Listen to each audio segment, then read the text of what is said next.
জয়নুল্লাহ, তোর এত বড় কলজা হইছে, হ্যাঁ? তুই ভুলে গেছিস আমি কার বোন? আমি কালো ডাকাতের বোন, হ্যাঁ?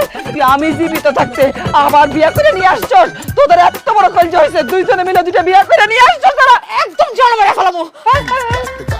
আমার তো সন্দেহ হইতেছে এগুলো তো মেয়ে মানুষ না। মায়া মনে হোক আর পুরুষ মনে হোক, সেটা আমাদের বিবেচনা, আমরা কাকে বিয়ে করব কি করব না, ঠিক না আব্বা? হ্যাঁ, কোন ভাই থেকে বাইরে যা করতেছি, একদম জবাই যা দিব বললাম। এই জবাই দিয়ে দিব না? সাহস কত বড়! কন্ট্রোল এখন আমাদের হাতে। আমরা অনেক দিন ধরে শুনতেছি তোরা দুই ডাইনি মিলে আমাদের এই যে দুইজনের স্বামীদেরকে দীর্ঘদিন ধরে অত্যাচার করতেছিস। আর না, কি কইতেছ আম্মা? এই দুই বান্দিরা এক্ষুনি যাও রান্নাঘরে গিয়ে একদম ওদের পছন্দ মতো যা যা খাবার আছে সব রান্না করো। কি বলিস? হ্যাঁ, সব তোরা আসো জামাইরা।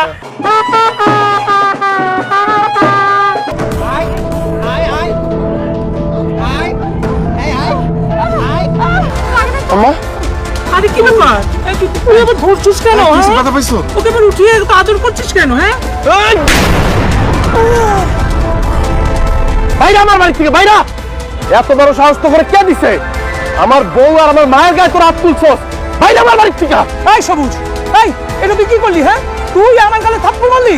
ওই ভাই, তুই আমগরে না কইলি যে এই তোর বউরে শিক্ষা দিতে হইব, এজন্য আমগরে নিয়ে আসলি, আর এখন উল্টা তুই আমগর গালে হাত দিলি?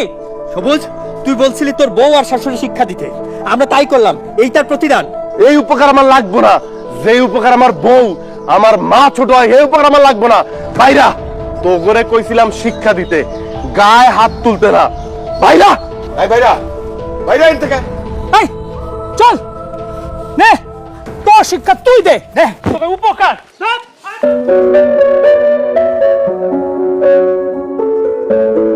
আম্মা, আমি আর আব্বা কোনো বিয়ে করি নাই।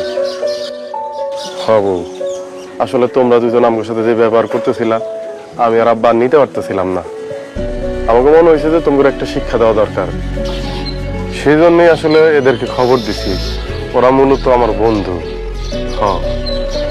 ওরা থিয়েটারে অভিনয় করে, ওগুলো যখন সব খুলে বলছিলাম ওরা বলছে আমাকে উপকার করতে পারবো, আপনাদের একটু শিক্ষা দিতে পারবো যাতে আপনারা আমার আর খারাপ ব্যবহার না করেন। তো ওরা যেই কাজটা করে ফেলাইবো একবারও বুঝতে পারি নাই, এত ওরা অন্যায় করবো বুঝতে পারি নাই। আম্মা, আম্মা তুমি করে মাফ করে দেন, আমারে মাফ করে দাও শিবির মা। আমি অনেক বড় একটা অন্যায় করে ফেলছি তোমার সাথে। তোমরা কেন মাফ চাইতেছো? মাফ চাওয়া তো আমাকে দিছে না। আসলে আমি কি করবো কও?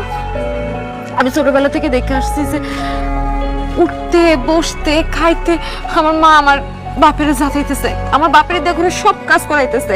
সে কোথায় কোথায় আমার বাপের হুমকি দিতেছে যে তার মায়ের বাড়ির লোকজনের ডাক দিব, তার ভাইরে ডাক দিব। আমি ভাবছি কি সংসার বুঝি এমনই। আমি সবসময় ভাবতাম কি জামাইয়ের ভালোবাসা পাওয়ার জন্য মনে হয় এইসবই করার লাগে, তা না হলে মনে হয় জামাই পরে ভালোবাসে না, এদিক ওদিক চলে যায় বা বউয়ের সাথে খারাপ ব্যবহার করে। আমি কোনোদিন বুঝি নাই যে আমি ছোটবেলা থেকে যেটা দেখে আসতেছি, আমি যেটা দেখে বড় হয়েছি, এটা পুরাটাই ভুল। এমনি করে জামাইয়ের মন পাওয়া যায় না। একটা বউয়ের সব থেকে বড় সম্পদ হইতেছে তার জামাই, তার সব থেকে বড় উপহার হইতেছে তার সংসার। আমি আপনি নিজের হাতে আমার সংসারটা নষ্ট করছি, তুমি আমার মাফ করে দাও। শিউলির আব্বা, আমার মা একদম ঠিক কথা কইছে। আসলে হয়েছে কি জানো জামাই, আমি ছোটবেলা থেকে দেখছি আমার আব্বা আমার আম্মারে, আমার চাচাই আমার শাশুড়ি খালি মারতো, কোথায় কোথায় খালি গায়ে হাত তুলতো। ছোটবেলা থেকে দেখে বড় হয়েছি না, তখন আমি মনে মনে প্রতিজ্ঞা করছিলাম আমি যদি জীবনে বিয়ে করি তাইলে তাইলে এমন শিক্ষা দিব না, এমন শিক্ষা দিব যে আমার কথায় উঠতে হইবে, আমার কথায় বসতে হইবে। এইটা আমার ভিতরে কাম করছে। আমি তো, তুমি আমার মাফ করে দাও।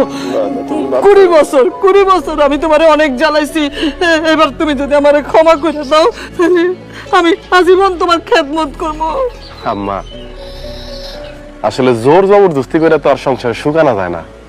সংসারের সুখ নির্ভর করে স্বামী স্ত্রীর প্রতি ভালোবাসা, একে অপরের প্রতি শ্রদ্ধা, একে অপরের প্রতি বিশ্বাস, আনুগত্যের উপর। একজন আরেকজনের ছোট কইরা, একজন আরেকজনের উপর জুলুম কইরা কোনোদিনই সুখী হওয়া যায় না আম্মা। আম্মা আমি আপনার কথা দিতেছি, আপনার মেয়ে আমার সংসার কখনো অসুবিধা থাকবে না, আমি তার প্রতি কখনোই জুলুম করবো না, তার উপর কোনো অন্যায় করবো না, অত্যাচার করবো না। কার উপর অত্যাচার করবো আম্মা? সেই তোমার সব। আরে একটা স্বামীর কাছে তো একটা স্ত্রী হচ্ছে পরশ পাথর। এটা এমন এক পরশ পাথর, স্বামী সারাদিন বাইরে হাড় ভাঙা পরিশ্রম করা, অমানবিক পরিশ্রম করা, মন খারাপ নিয়ে বকা খায় অফিসে, যখন এই পরশ পাথরের কাছে আসে তার ছোঁয়াতে আবার স্বামীর মনটা ভালো হয়ে যায়। তারে কষ্ট দিলে কি আম্মা স্বামী নিজে সুখে থাকতে পারে? আমি আপনার কথা দিতেছি, আপনার মেয়ে কখনো আমার দ্বারা কষ্ট পাবে না, আমরা সুখে থাকবো ইনশাআল্লাহ। ওমা তাইলে আমরা কই যাবো জামাই? আরে আমি আর আপনার মেয়ে কি শুধু আমরা? আপনারা মিলেই তো আমরা। শুনেন, আপনাদের নিয়ে আমরা একটা সুখী বাঙালি পরিবার গড়ে তুলবো, যেখানে থাকবে বাবা মা এবং তার 2 সন্তান।